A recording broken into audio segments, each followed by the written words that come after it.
Okay, ladies and gentlemen, we are continuing our 10-minute set reviews for Ravnica City of Gears, and now we're gonna go to blue, which has some wild cards here.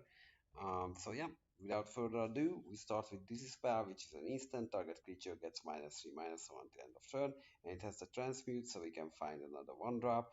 I don't know how good this is, because one drops are not typically very powerful that we wanna find, especially not for 3 mana.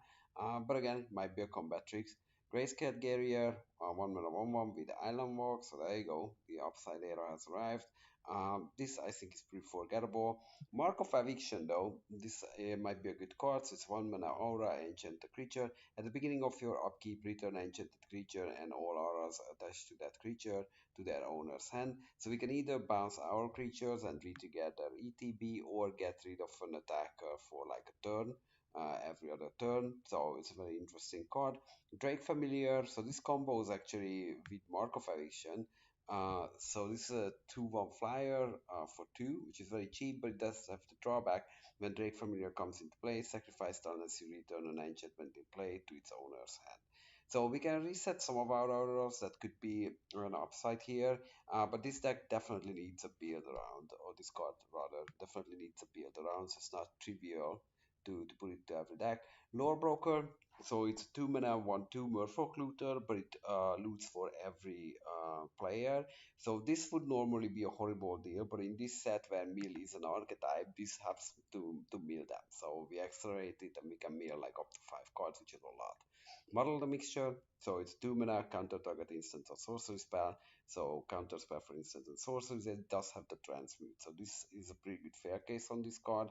It probably is playable in limited. Peer from Reality, 2 mana instant, return target creature you control and target creature you don't control to their owner's hands. I think this card is quite strong, especially with ETBs around. So yeah, it's very, very playable. Quick change. I don't know about this one. It's a 2 mana instant. Target creature's color becomes a color or colors of your choice until end of turn and draw a card. It does cycle, worst case, but yeah, I don't know what is the joke in this set in particular. Remand, so this does not need a specific joke. This is just a good card. It has been played in modern, still in the vintage cube. This is gonna be good. It's 1 and a blue instant counter target spell. If you do, return that spell card to its owner's hand, and then you draw a card. Surveying Sprite, it's a 1 and a blue 1/1 flyer, and when put into the graveyard, you may draw a card. This is an excellent card. So yeah, it chips away, replaces itself. Awesome stuff. Telling Time, 2 mana instant. Look at the top 3 cards of your library, put one of those cards into your hand, one on the top of the library and one on the bottom of the library. So it's kind of anticipate. Yeah, good stuff. Composing Research, also very good card. It's a 3 mana sorcery. Target player draws 3 cards. Then that player discards 2 cards unless he or she discards a land card. So yeah, very good source of card advantage. Gets rid of the excess land, especially powerful in limited. Convolute, 2 and a blue rather. It's an instant counter target spell unless its controller plays 4. Yeah, I mean it's a better cancel, less mana intensive, but it's also not a hard counter. So overall, I would start probably in the sideboard. Copy enchantment. So it's a 2 and a blue enchantment, and it becomes a copy of an enchantment. Yeah, so this is CDH playable. I don't know here how many enchantment we need or how many needs to be on the board for this to be good. Probably start in sideboard. Drift of Phantasms. This is 05 Spirit for 3 mana, and it has Defender and Flying and Transmute 3. I think this card is actually very, very good. It's a defender, which is not very exciting, but the transmute is a really good fair case. If you don't need a defender, we just find another 3 drop for it. Helicon Glaze, maybe we can find this one. So it's a 3 mana 1 blue blue enchantment. Whenever we play a creature spell, this becomes a 4/4 illusion creature with flying and it's still an enchantment. So this is good. Like a 4/4 flyer in this format attacks and hits pretty hard. If you can activate it 2-3 times, that's gonna be responsible for like 12 damage. Hunted Phantasm, so these cards are not usually very good deal, but I think this is probably the best one of the cycle. It's 1 blue for a spirit, and it's a 4/6, and our opponent gets 5/1/1 red goblins when it comes into play. But this is unblockable though, so that's pretty huge. And it's on turn 3, so we can beat our opponent down pretty fast with this. Spawn Broker, two and a blue for a 1/1, and when it comes into play, you may exchange control of target creature you control and target creature with power less than or equal to that creature's power on opponent control. Or we can set up an asymmetric trade if that creature is much better.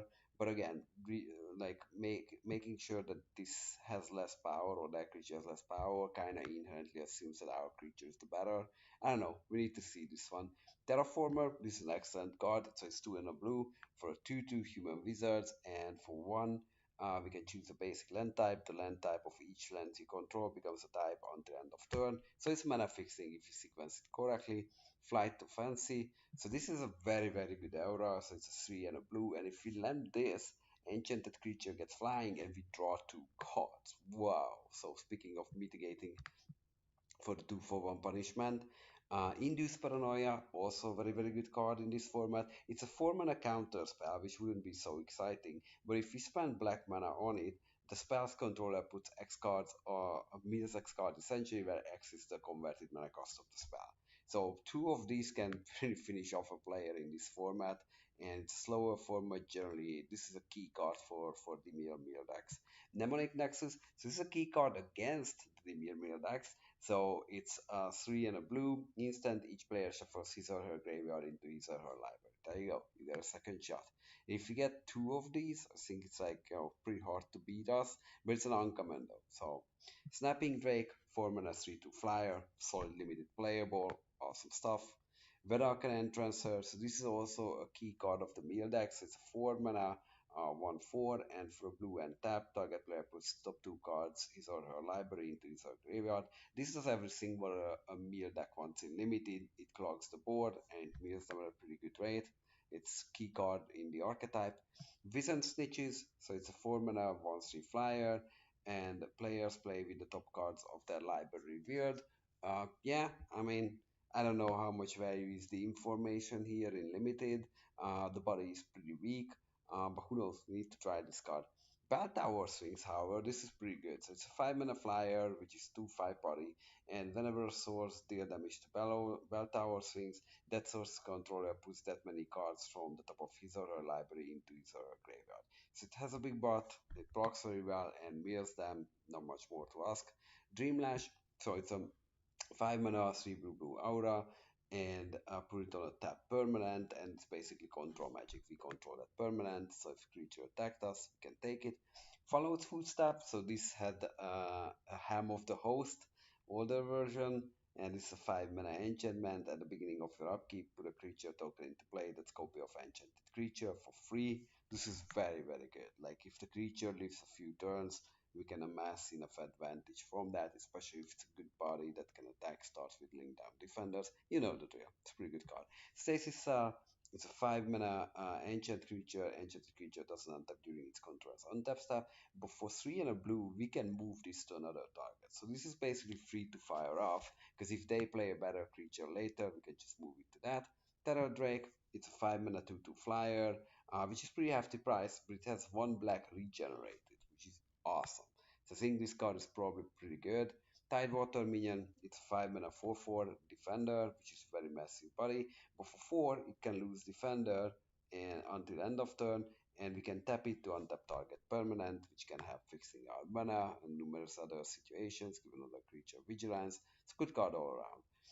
Cerulean Sphinx, this is a rare. It's a 4 blue blue flyer 5/5, and for a blue mana, you can shuffle it back to your library. So if this is our finisher and they try to kill it, we can shuffle it back and hope we can draw it later and still finish the game. That kind of shows how fast the format is. Ethereal Usher, so this is a 2/3/4/6, and then for a blue and tap, target creature is unblockable and it has the transmute. I mean, it's pretty good 6 drop though, because we can constantly send through damage. I don't know what we are transmuting this for, but I think all around is good card.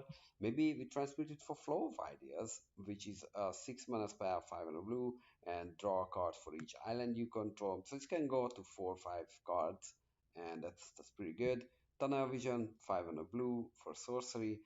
Choose a card name, target player reveals cards from the top of his or her library until the name card is revealed. If it is, that player puts the rest of the revealed cards into his or her graveyard and puts the name card on top of his library. Otherwise, the player shuffles his or her library. Yeah, that's interesting in meal decks. If we have some additional information, like maybe they have a splash land, we can name that. So there are use cases for that. I don't know where I would start, maybe in the sideboard, but it's not a bad card. Vedok and Dismisser. So this is also a great card, especially if you can flicker it somehow. It's 6 mana 2/2, which is a pretty weak body. But when it comes into play, put target creature on top of its owner's library. So this is basically a removal. And then Zephyr Spirit. So this is actually the worst card. I think maybe Wood Elemental on this in Magic's history. Just don't play it. Don't put it to your deck. If you get it, just be proud of it. Whatever. It's a 6 mana 06 defender, which is already overpriced. But when it blocks, return it to its owner's hand. So if someone can find a use case for this, well, they are was my guest for a beer. Eye of the Storm. So this is a 7 mana enchantment, which reads awesome, but it's actually not that awesome because whenever a player, your opponent and yourself as well, cast an instant and sorcery, exile it. Then that player copies each instant and sorcery card exiled with Eye of the Storm. For each copy, that player may cast a copy without paying its mana cost. Like I think we need to be like a extremely higher number of instant and sorceries for this to work in our favor. And even then, if the opponent times their instant and sorcery correctly, they might just get a blowout. So try to avoid this. This is probably like a gimmicky, commandery, constructed, whatever card. And Grozot, so this is also not very good in limited, but um, it's a 9 mana 6 blue blue blue for a 9/9 defender Leviathan. And whenever it comes to play, we can search our library for a card with exactly 9 mana cost. It's not multiple cards adding up to 9, but it's one card and shuffle the library. It has transmute, so we can do the same without having the mana. And for 4, it loses defender until end of turn. So, ladies and gentlemen, that was blue for you, and we're gonna be back soon. So, thanks for watching and see you then.